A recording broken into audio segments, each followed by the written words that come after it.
అందరికీ నమస్కారం।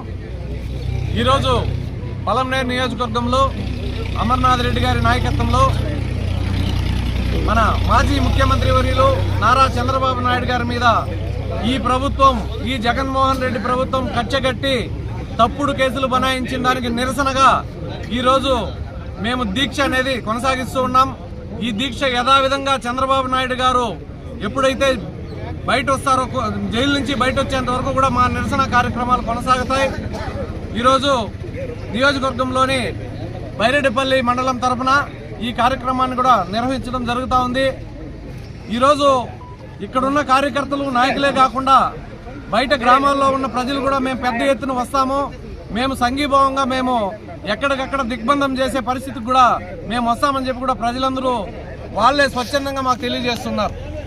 మేము ఏమైతే ఈరోజు ఎక్కడ దీక్ష చేసినా, ఎక్కడ మేము 10 మంది గుమిగూడి మా నిరసనను మేము ఇబ్బందులు లేకుండా ప్రభుత్వానికో పాలకులకో తెలియజేయాలని మేము ఎక్కడ 10 మంది చేరినా ఈ ప్రభుత్వానికి, ఇక్కడున్న అధికారులకు వణుకు పుడతా ఉంది।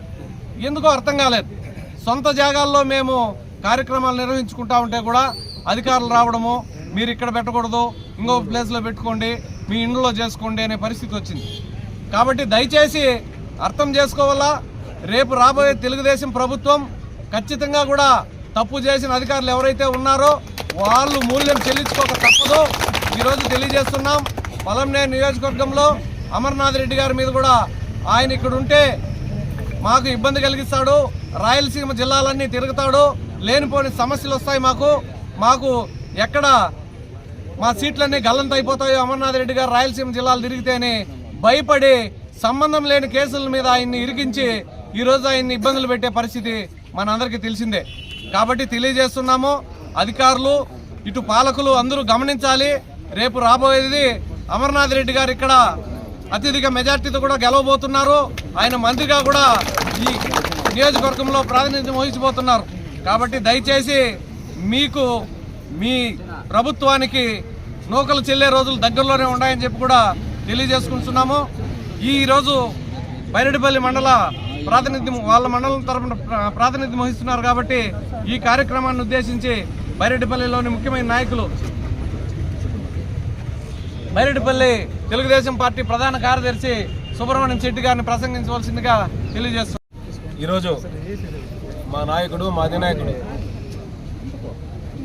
మాజీ ముఖ్యమంత్రి గారు చంద్రబాబు నాయుడు గారిని అరెస్ట్ చేసినందుకు నిరసనగా రాష్ట్రంలో అదేవిధంగా నియోజకవర్గాల్లో భారీ ఎత్తున నిరసన కార్యక్రమాలని చేపట్టడం జరుగుతుంది.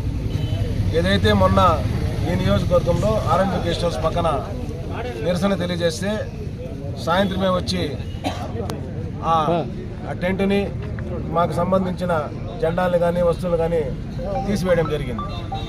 మళ్ళా నిన్న ఒక ప్రైవేట్ స్థలంలో వేసేదానికి ప్రయత్నం చేసి అక్కడ కూడా వచ్చి రకరకాల కారణాలు చూపించి దాన్ని కూడా అడ్డుకోవడం జరిగింది. ఈరోజు ఇక్కడ ఇది కూడా ప్రైవేట్ స్థలమే.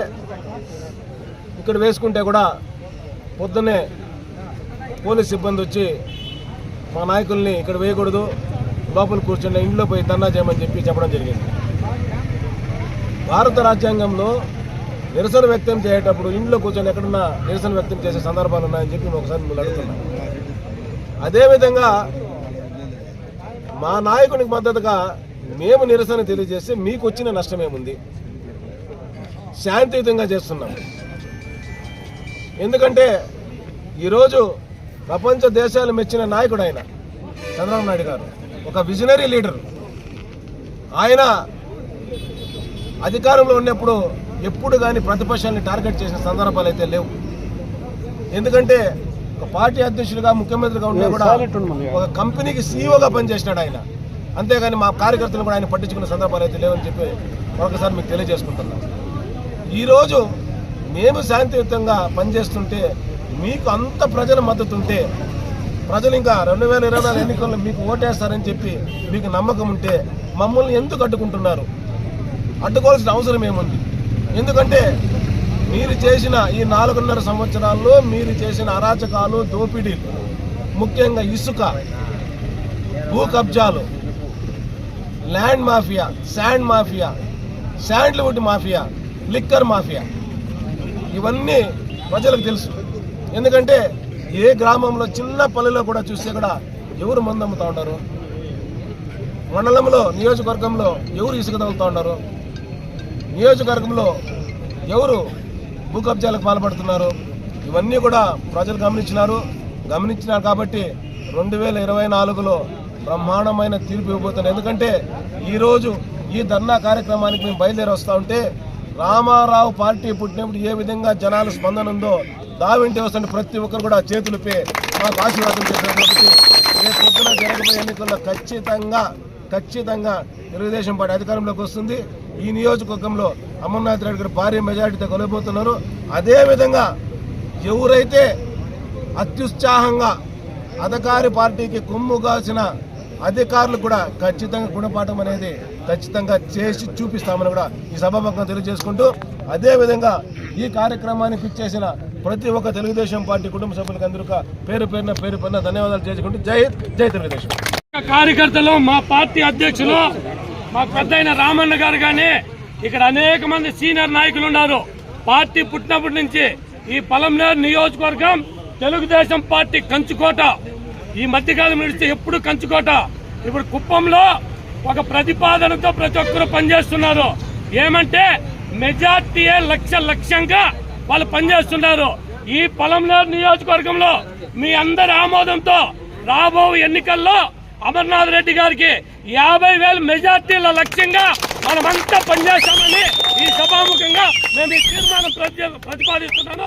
అందరూ చప్పట్లు కొట్టి ఆమోదించవలసిందిగా గౌరవంగా తెలియజేస్తున్నాను. అందరికీ నమస్కారం. ఈరోజు చంద్రబాబు అరెస్టుకు నిరసనగా బైరెడ్డిపల్లి ఇక్కడ పేరు నమస్కారాలు. మొన్నటి రోజు ఈరోజు రోజుకి 7వ రోజు అవుతుంది. చంద్రబాబు నాయుడు గారిని బస్సులో నిద్రిస్తూ ఉంటే 2 గంటల రాత్రి నుండి తెల్లవారు 6 దాకా డోర్లు తట్టి బస్సులో విండోను ఓపెన్ చేస్తామని, అసలు బస్సు డోర్లే కట్ చేసి అరెస్ట్ చేస్తామని బెదిరించి అరెస్ట్ చేసిన సంఘటన అందరూ మర్చిపోలేదు. అదేవిధంగా 74 ఏళ్ల వయసు అయిన మాజీ ముఖ్యమంత్రి చంద్రబాబు నాయుడు గారిని వాళ్ళ వెహికల్లో విజయవాడకు తరలించడం, అక్కడ ఏ కేసు బనాయించుకునే సిబిఐలు విచారణ కోసం ఒక నైట్ అంతా నిద్ర లేకుండా ఆయన కూర్చొని మరి ఆ బెయిల్కి అప్లై చేస్తే ఆ బెయిల్ రాకుండా చేసి మరుసటి రోజు సాయంత్రం నైట్ దాకా ఆయన అదే వెహికల్లో కూర్చొని పెట్టుకొని ఆ సిబిఐ ఆఫీసులో కూర్చొని పెట్టుకొని ఎత్తపోయి జైల్లో కూర్చొని పెట్టేంత వరకు నిద్రపోలేదు. అటువంటి కుట్ర రాజకీయాలు చంద్రబాబు నాయుడు తెలియదు. అటువంటి వ్యక్తిని ఈరోజు మీరు ఈ విధంగా అరెస్ట్ చేశారంటే కక్షపూరితమైనటువంటి ధోరణితోనే ఈ జగన్మోహన్ రెడ్డి పోతాడు తప్ప వేరే ఉద్దేశం లేదు. కక్షపూరిత అంటే సీఎంగా సీట్లో కూర్చున్న రోజే చంద్రబాబు నాయుడు కట్టిన ప్రజావేదికను కూర్చున్న వ్యక్తి ప్రజలపైన ఎటువంటి గౌరవం ఉంటుందో మనం తర్వాత ఆలోచించాలా. ఎందుకంటే చంద్రబాబు నాయుడు ఆస్తి కాదు, అది ప్రజల ఆస్తి. ప్రజల ఆస్తిని ప్రజావేదికను కూర్చున్న రోజు నుండి ఈ 4.5 సంవత్సరం కక్షపూరిత ధోరణితో పోతున్నది తప్ప ప్రజలకు కానీ ఎలాంటి మేలు చేసినటువంటి పాపాన ఈ సీఎం గారు పోలేదు. ఇటువంటి సీఎంకు బుద్ధి చెప్పే టైం దగ్గరికి వచ్చింది కాబట్టి దయచేసి అందరూ ఇటువంటి సీఎంకు ఒక అవకాశం ఇచ్చిన దానికి రాష్ట్రాన్నే అధోగతి పాలు పాటించినటువంటి వ్యక్తిని ఏ మనిషి నమ్మరు. ఏ పిల్లవాడు కానీ పెద్దలు కానీ ఈరోజు ఎంప్లాయీస్ కానీ యూత్ కానీ అమ్మాయిలు కానీ ఎవరు కానీ ఇప్పుడు నమ్మే పరిస్థితిలో లేరు. ఆ రోజు అమ్మాయిల పైన తలపైన చేయబెట్టి ఓట్లేసుకొని ఒక ఛాన్స్ అడిగి తీసుకున్నావు. అదే అమ్మాయిలు ఈరోజు నీకు పోయి వాళ్ళ కాళ్ళు పట్టుకుంటే అక్కడ నీకు ఓట్లేయరని ఈ సభాముఖంగా మీకు తెలియజేస్తున్నాం. వచ్చే రోజులు ఖచ్చితంగా తెలుగుదేశం పార్టీ అధికారంలోకి వస్తుంది. మీరైతే మీరే నేర్పించినారు ఏ విధంగా అయితే రాజకీయాలు చేయాలని. మేము నేర్చుకుంటున్నాము, మీరు చదువు నేర్పించినారు, మేము నేర్చుకున్నాము. మేము ఏ విధంగా గుణపాఠం పెట్టాలనేది చెప్పాలనేది మేము కూడా ఖచ్చితంగా చేసి గుణపాఠం చేసి చూపిస్తాము. 100% తెలుగుదేశం గవర్నమెంట్ వస్తుంది. జై తెలుగుదేశం, జై అమర్నాథ్ రెడ్డి గారు.